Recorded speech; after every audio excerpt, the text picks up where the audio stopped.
My daughter said I embarrassed her until the world found out my secret. The television flickered as I sat on the edge of my couch, clutching the old rosary my mother gave me. My daughter, Ava, stood beneath bright studio lights in New York City, confident, beautiful, and cold. The host asked, "Is it true your mother raised you alone?" Ava laughed softly, tilting her chin. "I'd rather not talk about that part of my life. It's embarrassing." Embarrassing. The words sliced through me like glass. The audience chuckled, unaware that the woman they mocked was watching, tears dripping onto worn-out hands that once braided her hair. I raised her with nothing but prayer, late nights, and love. And now she called me her shame. When the segment ended, I turned off the TV. Silence filled the room. The neighbors' laughter leaked through thin walls. I sat there, numb, until I whispered to myself, "All right, Ava. You've chosen the world over me. But one day, the world will know the truth." That night, I didn't sleep. I didn't cry anymore either. I just made tea, opened my old laptop, and began typing the same words I had written for 12 years, words that would one day change everything. Ava was born on a stormy night in Atlanta. Her father left before she could take her first breath. I remember holding her tiny body close, whispering, "You and I, baby, will make it." I worked 3 jobs, cleaning offices, waiting tables, and doing laundry for wealthy families. Every diaper, every book, every little dress came from my blistered hands. She grew up in borrowed clothes and faith. When she wanted ballet lessons, I sold my gold earrings. When she cried over other kids mocking her shoes, I painted flowers on them with whiteout and said they were custom-made. We shared everything, dreams, secrets, hunger. I told her, "Never be ashamed of where you come from. Pain shapes diamonds." She used to hug me tight and say, "Mama, I'll make you proud." Funny how promises turn to poison when success tastes sweeter than love. Still, I don't regret one day. Every scar on my hands tells a story, and every story, I now realize, was leading to one final masterpiece. The year Ava turned 12, the textile factory I worked for caught fire. I'd been inside, trying to save a coworker trapped under debris. I lost half the skin on my right arm that night, and with it, my job. For months, I wrapped my wounds and sold food by the roadside. The burn scars never faded. They became a reminder of the day I almost lost everything but gained something else, resilience. Ava used to look at my arm and cry, "Does it hurt, Mama?" "Not as much as losing hope," I'd tell her. But years later, when she started attending a private school on scholarship, she began wearing long sleeves when we went out, as if to hide my scars. I noticed. Mothers always notice. Still, I smiled through it, because even in the fire I was building something. A heart that could survive anything. And one day, that heart would set the stage for the kind of justice that burns brighter than any flame. When no one would hire me, I began selling handmade jewelry and paintings near Piedmont Park in Atlanta. Every pendant I made told a story. Women rising from pain, mothers lifting daughters. Tourists loved them. Local art teachers admired them. I didn't realize then that I was quietly building a name for myself. One day, a woman from a foundation approached me. "Your work is breathtaking," she said. "We sponsor single mothers. Would you like to apply?" That meeting changed our lives. The scholarship they gave me sent Ava to one of the best high schools in Georgia. She thrived, captain of the debate team, scholarship to Columbia University, and soon she left Atlanta for New York.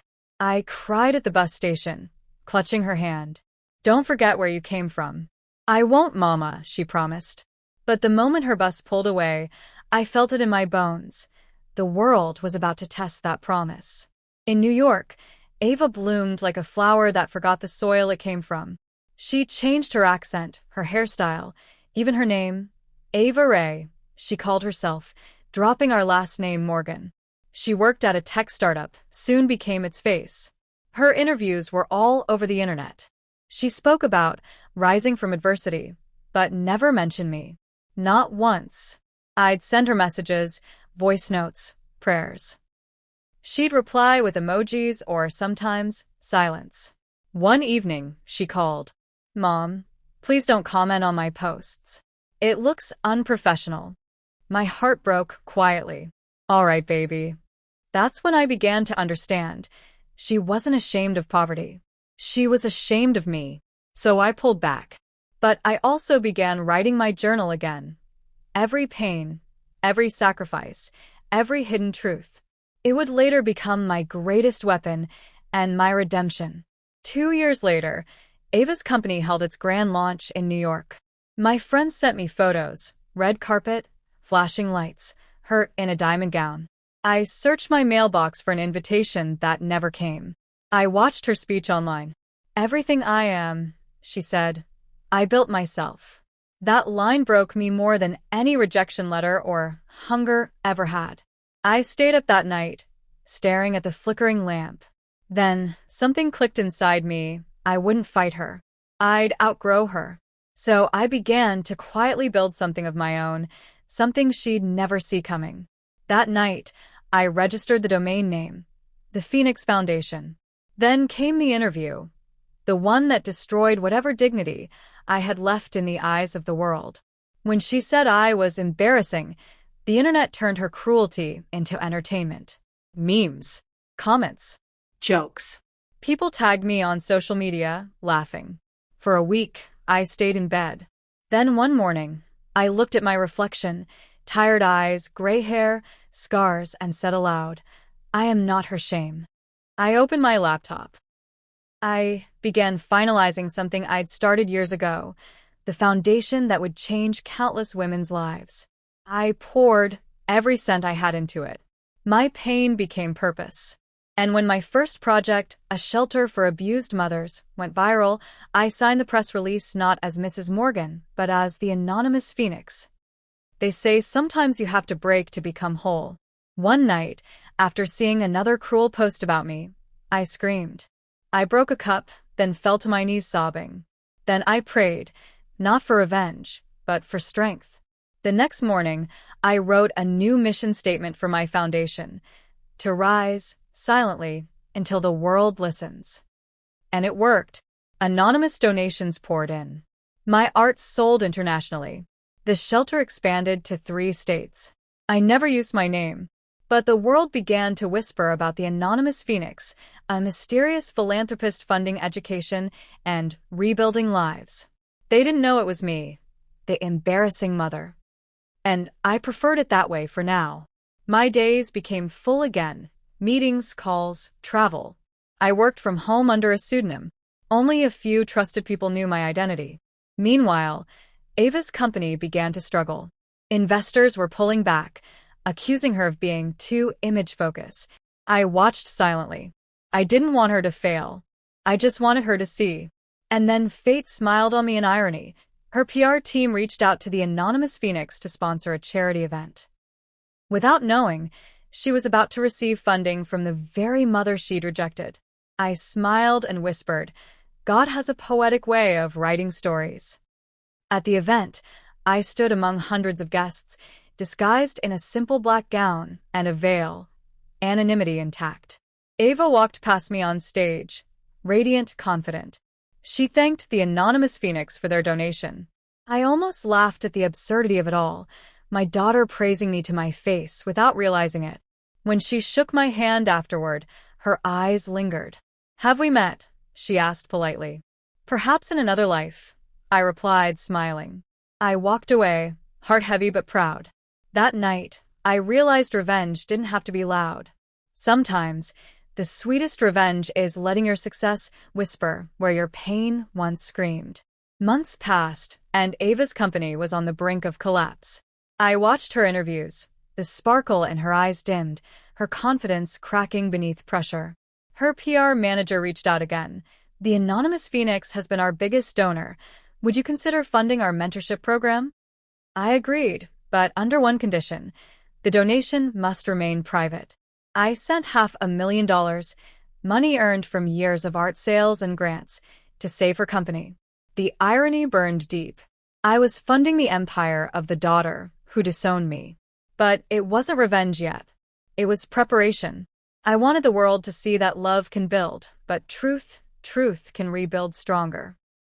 Ava's company rebounded miraculously, thanks to my funding. She was nominated for Woman of the Year. The event took place in Manhattan. I attended quietly, seated at the back in a modest gown. When she walked onto the stage to accept the award, she said, "This honor goes to every woman who rose from nothing." I smiled faintly. Every woman? As the applause thundered, I whispered, "If only you knew whose hands lifted you from nothing." After the ceremony, I slipped out before the cameras turned my way. But a journalist caught a glimpse of me and of the pendant I wore.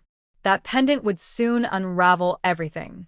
A week later, a popular journalist, Laura Chen, aired a segment titled, "Who is the Anonymous Phoenix?" The internet buzzed. Someone had noticed a pattern.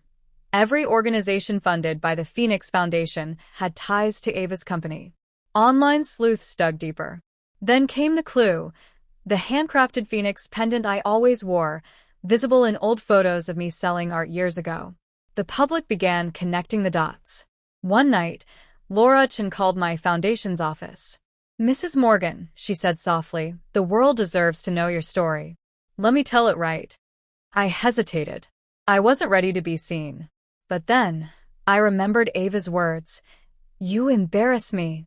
And I realized, no, my story was never embarrassing. It was extraordinary.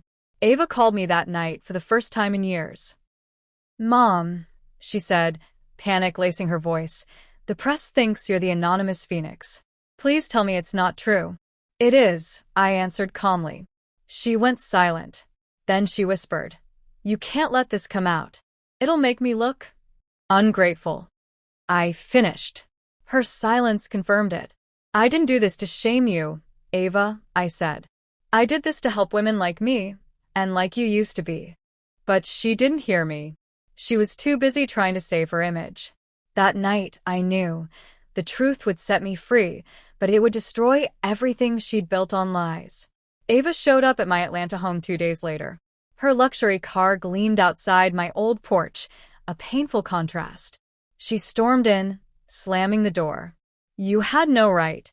You'll ruin my career." I looked at her, this woman I once rocked to sleep, and I saw fear where arrogance used to live. "I built everything myself," she cried. "No," I said softly. "You built it on the shoulders of a woman you called embarrassing." She froze. Her lips trembled, but no words came. For the first time, I didn't raise my voice. I just turned away and said, "Leave, Ava. The truth has waited long enough." And when the documentary aired 3 nights later, it did more than reveal, it resurrected. The internet exploded. Hashtag the Phoenix Mother trended for days. The documentary told my full story, the fire, the street sales, the foundation, the anonymous donations. They showed my burned scars. But they also showed my art, my shelters, my legacy. Ava was painted not as a villain, but as a lost daughter, one who had forgotten her roots. She called again, crying, "Mom, they're destroying me online." I said nothing. For years, I had begged her to see me. Now, the world was forcing her to. Silence became my strength. Sometimes, words are too small for poetic justice. Laura Chen's documentary won hearts. They titled it "The Woman Who Rose from Ashes." It aired worldwide. Women sent letters from across the globe, thanking me for inspiring them. News anchors praised my humility, resilience, and grace. My small foundation received thousands of new donations overnight. Meanwhile, Ava's company lost sponsors, not out of hate, but out of disappointment. She had built her image on self-made pride, while I had built mine on unseen sacrifice. The contrast was divine justice, gentle, not cruel. The mother the world mocked had become the symbol of hope, and the daughter who mocked her was learning the weight of truth. Every news outlet wanted my interview, but I refused. I wasn't chasing fame. I was teaching grace. Still, my face appeared on billboards, magazines, and online features. People wrote things like, "The woman her daughter was ashamed of just healed a generation." Ava disappeared from public life for a while. I later learned she'd gone to therapy. Meanwhile, I was invited to speak at the United Nations Women's Summit, the same stage where Ava once rejected me as embarrassing. Life had completed its circle, but I wasn't going there to boast. I was going to forgive. By summer, Ava's company filed for bankruptcy. Sponsors fled, the board resigned, and she faced lawsuits for misrepresentation. She called again, her voice trembling. "Mom, I've lost everything." I sighed. No, Ava. "You've lost what wasn't real. Now you can start over." That broke her. She wept for minutes. I didn't comfort her. Sometimes pain is the only teacher that truly stays. I prayed for her that night, not for her success, but for her awakening. And somewhere deep down, I felt God whisper, "The ashes have meaning now." Before the scandal, I had written Ava a letter, a confession of my pain and love. I never sent it, but after the documentary aired, Laura Chin found it in my old notebook and asked to publish it. I agreed. In it, I had written, "You may one day outgrow my hands, Ava, but you'll never outgrow my heart. I'd rather you hate me for who I am than love me for who I pretended to be." The letter went viral. Millions shared it. It wasn't revenge. It was revelation. And it reached Ava, not through fame, but through truth. 2 weeks later, Ava appeared on live television again, but this time there was no makeup, no rehearsed smiles. She cried openly. "I called my mother an embarrassment," she said. "But the truth is, I was ashamed of my own reflection." The nation watched as she begged for forgiveness. When asked if I would respond, I simply said, "Forgiveness isn't earned, it's given." That single sentence silenced every gossip show in America, because for the first time, they saw the difference between revenge and redemption. Months later, I was invited to speak at the Global Women's Summit in New York, the same event Ava once graced proudly. I walked onto that same stage, burned scars glistening under the light. The audience stood in respect. I began. "Once, my daughter said I embarrassed her. She was right. I embarrassed the part of her that forgot how to love." The crowd gasped softly. But love is powerful. It doesn't shame, it transforms. When I stepped off the stage, cameras flashed, but I saw only one thing: Ava standing at the back, tears streaming down her face. That night's speech became historic. Every major outlet replayed it. I said, "We rise not by shaming those who hurt us, but by showing the world we can forgive them and still rise higher."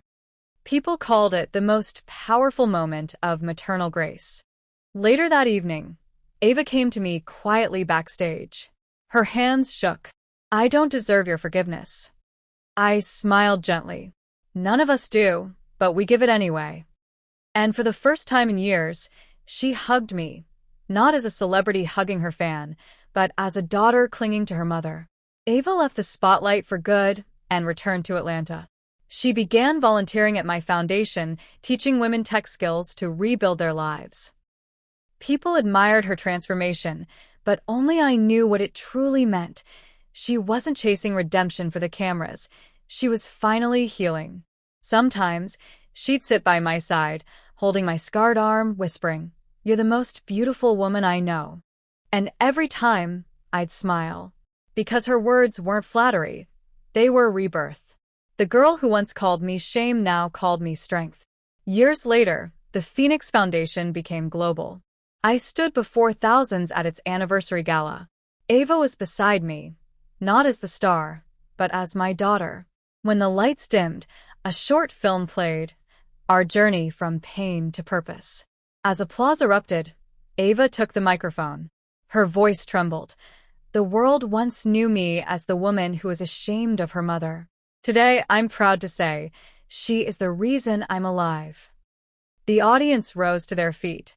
I looked at her, tears glistening, and whispered, "Now you understand, my child.